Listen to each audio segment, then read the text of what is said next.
А если, например, вот, ну, человек вот в ислам только приходит, да, и ты ему объясняешь, да, ну там утренний намаз столько ракатов, обеденный столько, а он потом говорит, а почему именно так? Вот он же просто про это говорил же, кажется.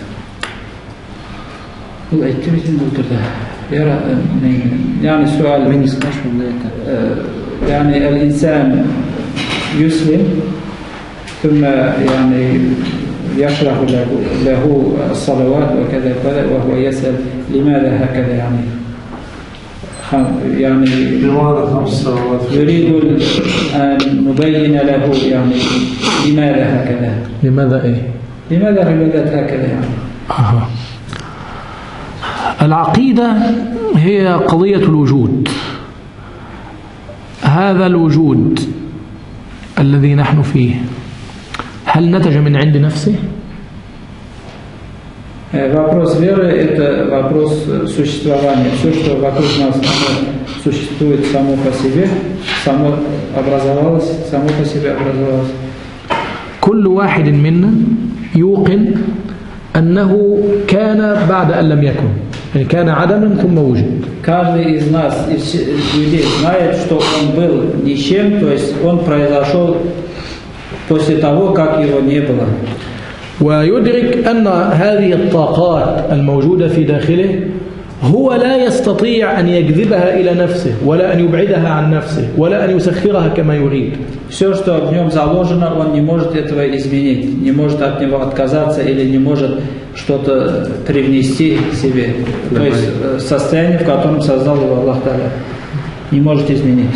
إذن الإنسان بالنسبة لهذه الطاقات التي حتى في جسمه ما هو إلا جهاز استقبال بكل ما تحمل الكلمة من معنى. Насчет возможностей своего тела человек только как орудие, он сам ничего не может изменить в этом. Он как орудие этих возможностей. اليقين العقلي بوجود جهاز استقبال يؤدي إلى اليقين العقلي بوجود جهاز إرسال.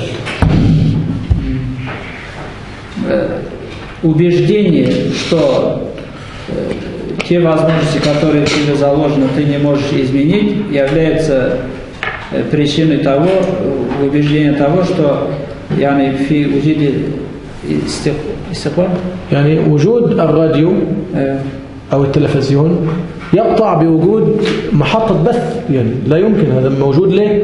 لازم في وجود جهاز استقبال لابد يكون في جهاز إرسال. Присутствие возможности означает, что есть орудие, которое дало эти возможности.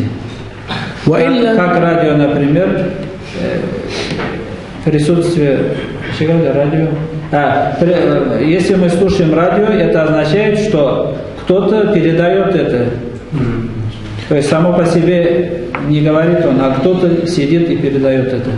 وإلا من أين تأتيه هذه الإمدادات؟ يعني يدرك ويتحرك ويأكل ويشرب ويفهم ويعمل. И откуда приходят ему эти возможности, например, для движения, для силы, мощи и так далее, которые заложены в человеке?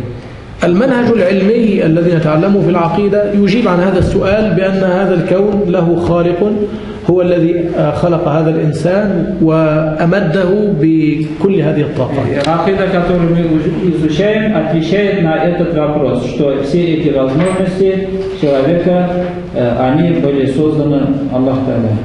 طيب إذن هذا الإله لابد أن يكون غنيا عن هذا الإنسان، ليس مثله، يعني الإنسان هذا فقير، إذن لابد هذا الإله أن يكون مختلفا عنه.